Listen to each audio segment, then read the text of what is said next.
studios at the top of the house. Yeah, very, very warm. So I thought today that I would talk a bit more about getting miniatures into production. Just talking a little bit last week about Oakbound, where it came from, and although we do books and rule sets as well, I think it's fair to say that most of what we do is miniatures, and that's mostly my interest. And I sculpt almost everything, although we have got some things in our ranges that are from other companies that have sold off parts of the lines, or from sculptors who've been selling their sculpts. So keep an eye out on various of the sculpting pages and look for original sculpts being sold that match into our ranges. But predominantly I do our sculpting, and it will start out as an armature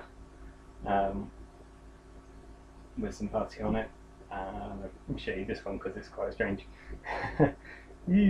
This is an armature that's based on a piece of artwork, and if you are able to work out what the piece of artwork is, then give me a shout, because I'm very interested to know. It's not one of our pieces of artwork, it's something else.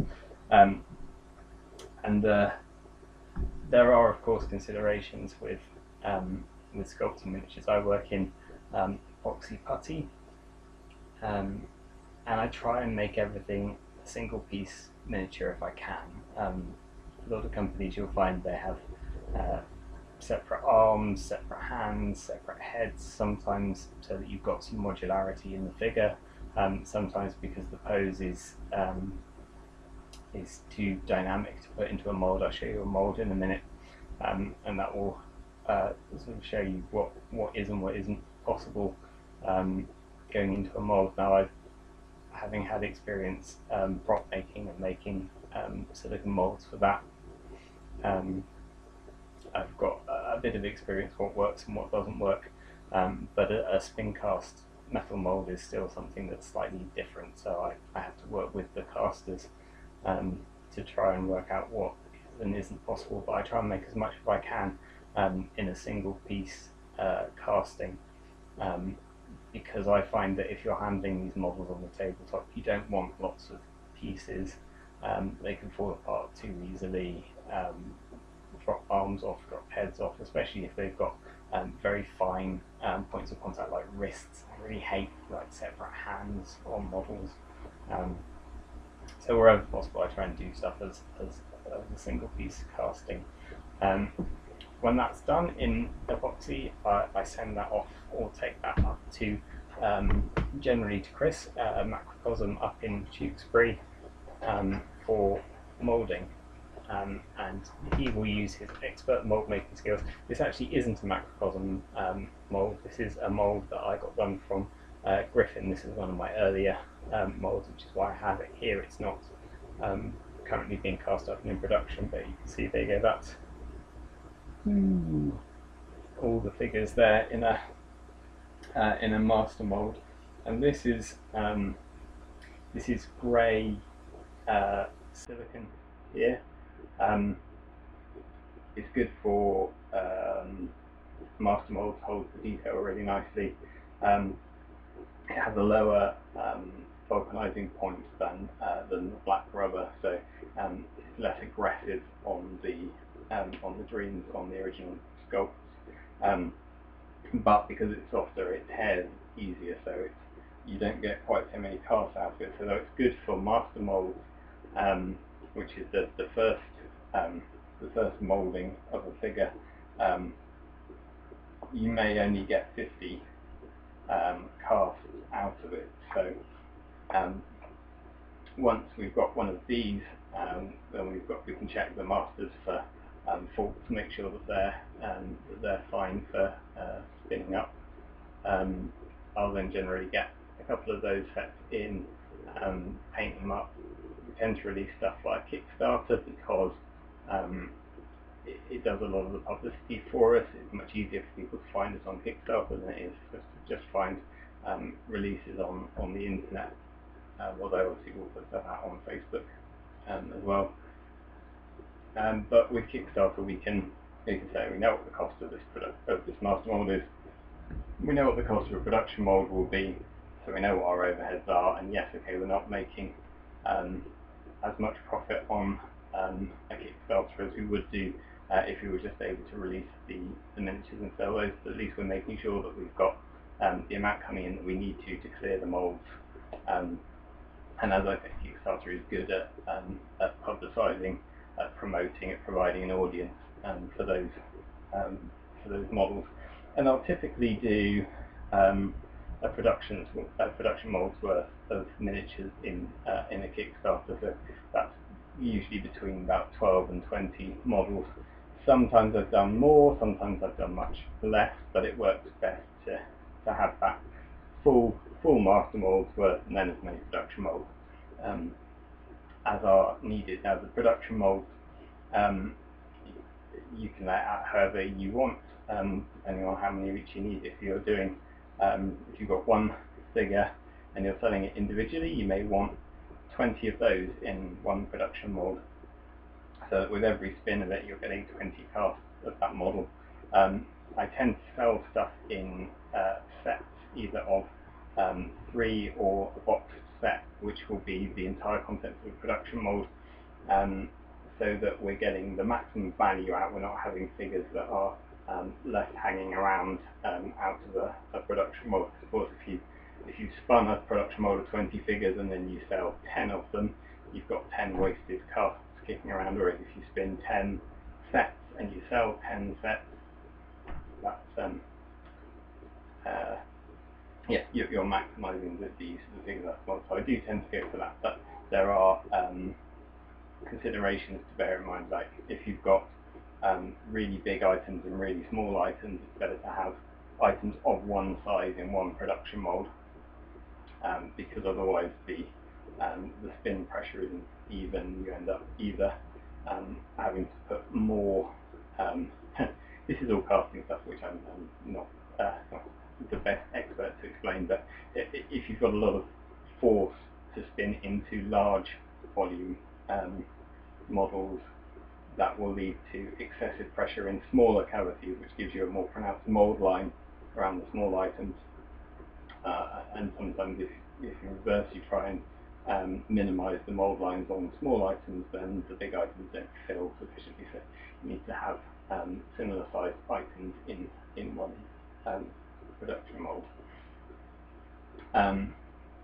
Put that down out of the way. In terms of sort of choosing what we work with, because it is a hobby business, to an extent I have some freedom to work on what I'm interested in, and to do Kickstarters and set releases as and when I'm sort of interested in something, or I happen to come across something in a miniature sculpting group and buy some miniatures that fit into a particular range. But we obviously have to balance our costs, and we have to sell things. And although Kickstarter gives us the option to sell niche things and to make sure there's a market, it's good to make sure there's a continuing market, so that we haven't sold all of one type of figure that we're going to sell ever, and then have a wasted mold sat around. It's good to be able to carry on selling things. So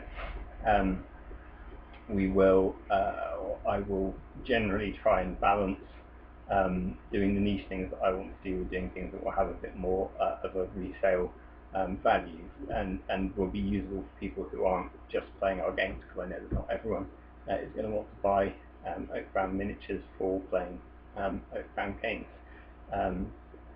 So things like our Gnomes, I try and make sure that they are scaled and styled so that they will fit with dwarf armies. They try and make sure that there are slots for them, so the armoured ones may possibly work with a kind of Renaissance, fantasy Renaissance human army. Some of them will fit with kind of elfy types. The Fey Walkers that I'm working on at the moment were inspired by me doing some wood elves, and they're going to be able to fit in with kind of classic wood elf armies. So we need to make sure that there is that compatibility, whilst also trying to do stuff that's a bit different so that it stands out. So like our sort of folksy winter Kickstarter that we did last year was for kind of pagan winter gods essentially, and that's something that is quite useful for role playing, I guess. But it's a bit different. It just sort of fills a gap in the market that perhaps a company that was more interested in turning a big profit wouldn't be so interested in putting out. So we have that freedom, which is nice, but we need to strike the balance so that we can afford to put out the next step. So yeah, that's a little bit about how we go about putting figures out. And if there's anything else that I can help you out with or let you know, send me some messages. One thing that I'm going to be working on quite soon, I think I mentioned it previously and just haven't got around to doing it, but we're going to be looking at revamping the website, so this is a good time to mention it, is putting in a collaboration program. I have been approached by a couple of people who are interested in doing some sculpting, interested in doing some art, and have very generously said, you know, we just want to do this out of interest sake. Are you interested in printing our work? Are you interested in casting our work? And my line with this is, yeah, absolutely. If it's something, you know, whatever level of sculptor, whatever level of artist you're at, if you're interested in doing something to tie in with the world, get in touch with us, because I really want to kind of encourage people to be able to do that. And you know, it's been great for me as a sculptor, as a developing sculptor, to put some stuff into casting and learn that way how that works, and learn by making the mistakes as well. So if you just, you know, you fancy knocking out a couple of miniatures just for the sake of it, we've quite often got room in master molds to put them in, and we can cast up a number of them and see how they do. So if you are interested in that, we're going to be looking at putting some collaborate with us options on the website. But if you want to get in touch ahead of that happening, yeah, do get in touch, and we'll see what we can do with you. Because I really want to be able to kind of encourage other people to